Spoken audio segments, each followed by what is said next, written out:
Picture the most expensive skyline ever built by human hands. Now picture it emptying.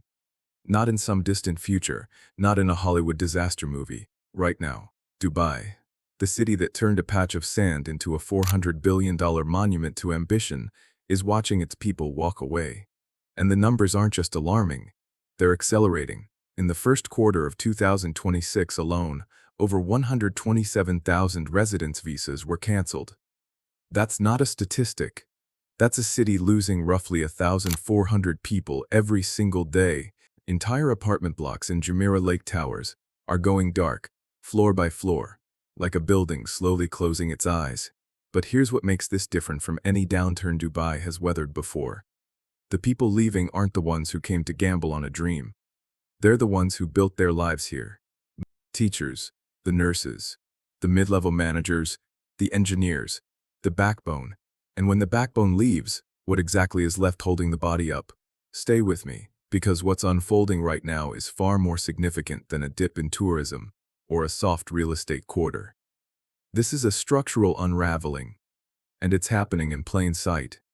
If you're new here, subscribe and hit the notification bell, because these are the stories that deserve to be understood, not just scrolled past. To understand the weight of what's happening, you need to appreciate what Dubai actually accomplished. In barely 2 generations, this city transformed from a modest trading port on the Persian Gulf into one of the most recognized destinations on the planet. The Burj Khalifa piercing the sky at 828 meters. The Palm Jumeirah, an artificial island visible from space, constructed from over 100 million cubic meters of sand and rock.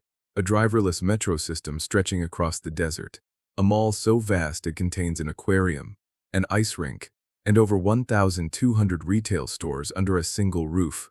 By the end of 2025, Dubai announced a record 19.59 million international visitors. For the year, hotel occupancy rates hovered around 80%. DXB Airport processed over 95 million passengers, making it one of the busiest international hubs on Earth. The city's strategy was elegant in its audacity. If you can't compete on history or natural beauty, you outbuild, outspend, and outspectacle everyone else. And for a while, it worked magnificently. Roughly 85 to 90% of Dubai's population are expatriates. This isn't just a demographic quirk, it's the entire operating system. Dubai was designed as a city of arrivals, a place people chose, not a place they were born into. That choice was the engine, the promise of tax-free income, modern infrastructure, safety, opportunity, and a lifestyle that punched well above what most professionals could afford in London, Sydney, or New York. But when a city is built entirely on the premise of being chosen, it becomes uniquely vulnerable to the moment people start choosing somewhere else. And that moment has arrived. What began as a trickle in late 2025 has become, by early 2026, something that Dubai's leadership can no longer frame as a temporary correction. The exodus is real, it's measurable, and it's cutting across every demographic that matters. This isn't about construction workers cycling through contracts. This is about families pulling their children out of school midterm, about doctors resigning from hospitals, about financial professionals quietly liquidating property and booking one-way flights. The question isn't whether people are leaving. The question is whether enough of them will stay. The economics of departure.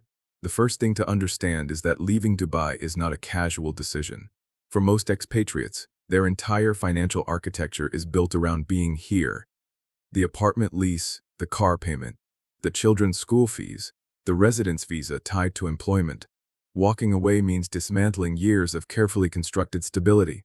So when 40,000 professionals reportedly departed in Q1 of 2026 alone, that number represents not impulsive panic, but calculated decisions by people who ran the numbers and concluded that the math no longer works, and the math has shifted dramatically.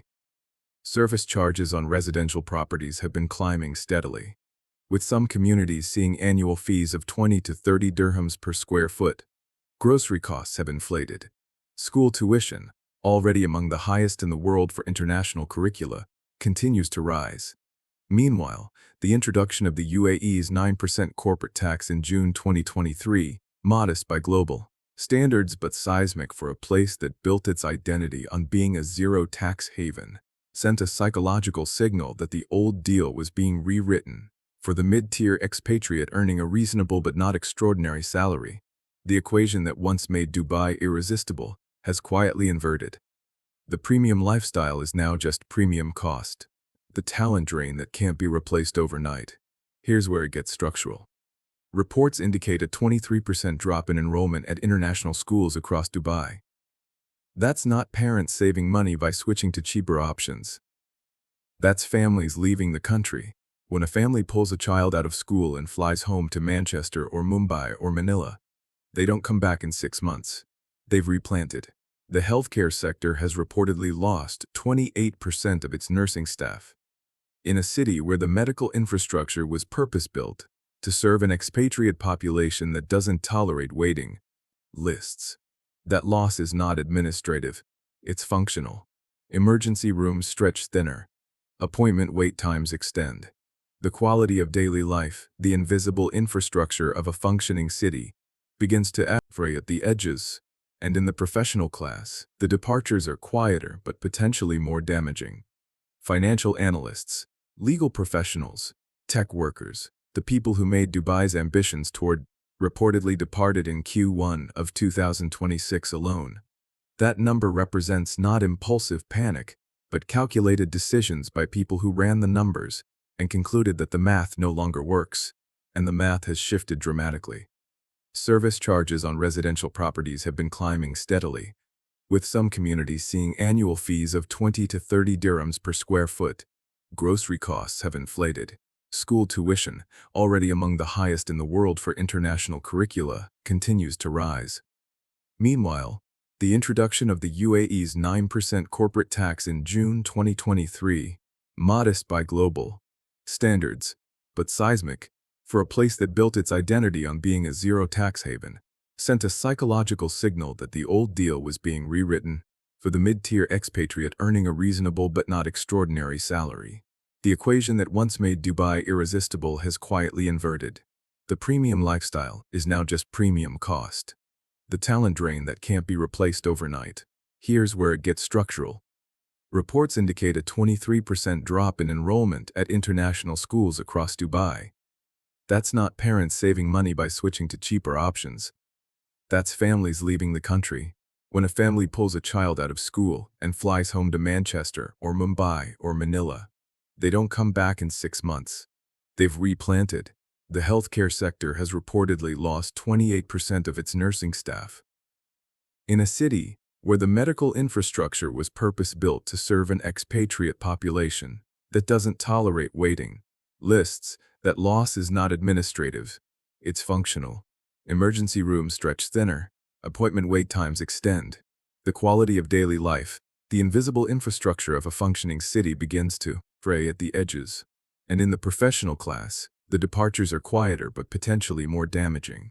Financial analysts, legal professionals, tech workers, the people who made Dubai's ambitions toward estimated $800 billion into its Vision 2030, tourism and entertainment infrastructure.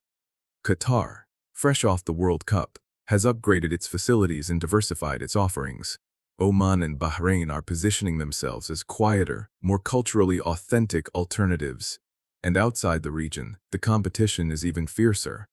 Southeast Asian destinations offer comparable luxury at a fraction of the cost.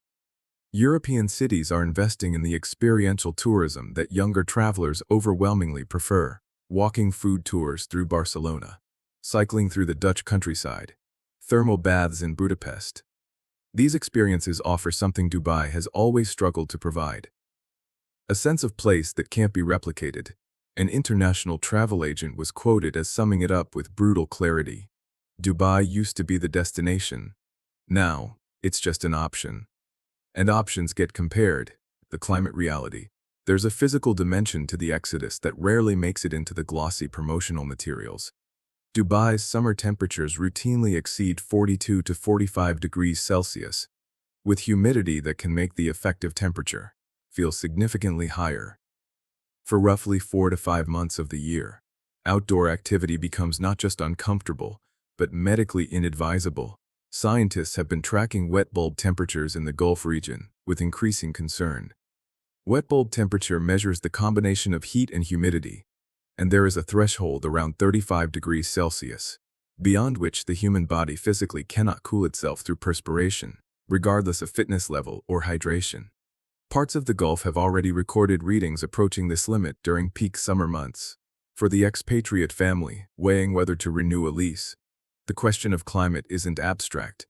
It's the reality of not being able to let their children play outside for half the year. It's the electricity bill required to keep an apartment habitable. It's the strange psychological weight of living in a city where the outdoors becomes hostile for months at a time. The identity question. Perhaps the deepest current running beneath the exodus is something harder to quantify than occupancy rates or visa cancellations. It's a question of meaning. Dubai was built on a narrative, a story of limitless possibility, of a future conjured from nothing, of a place where the rules of geography and history didn't apply. That narrative attracted not just money, but belief. People didn't just move to Dubai for a salary. They moved for the feeling of being part of something extraordinary. But narratives have a lifespan, and when the novelty fades, what remains? Tour guides reportedly run out of historical content within 10 minutes. The cultural offerings, while growing, still feel curated rather than organic, a heritage village that feels like a theme park, restaurants serving international cuisine in international hotels to international guests. The weekend was changed from Thursday-Friday to Saturday-Sunday in January 2022. A practical decision for global business alignment, but one that symbolized something quietly profound. Even the rhythm of the week is borrowed. A city without organic culture doesn't lack decoration. It lacks gravity. And gravity is what keeps people from floating away. What's happening in Dubai right now isn't a collapse. It's something potentially more significant. A slow loss of faith. The skyscrapers still gleam. The fountains still dance. The artificial islands still hold their shape against the tide. But inside the apartments, behind the tinted glass, the conversations are changing. Families are running calculations on napkins. Professionals are updating LinkedIn profiles with new location preferences. Teachers are scanning job boards in countries where they can afford to grow old. Dubai built the tallest tower, the largest mall, the most audacious artificial island. But it may have overlooked the one thing that no amount of engineering can fabricate. A reason to stay that goes deeper than a paycheck. The desert has a way of reclaiming what was always borrowed from it. Not with drama or catastrophe, but with patience. Sand doesn't need to storm a city, it just waits. So here's what I want to leave you with. Can a city that was built entirely on the logic of attraction survive when the forces of attraction begin to weaken? Is Dubai facing a temporary correction, the kind it's recovered from before? Or is this something fundamentally different? A shift not in markets but in the story people tell themselves about why a place matters.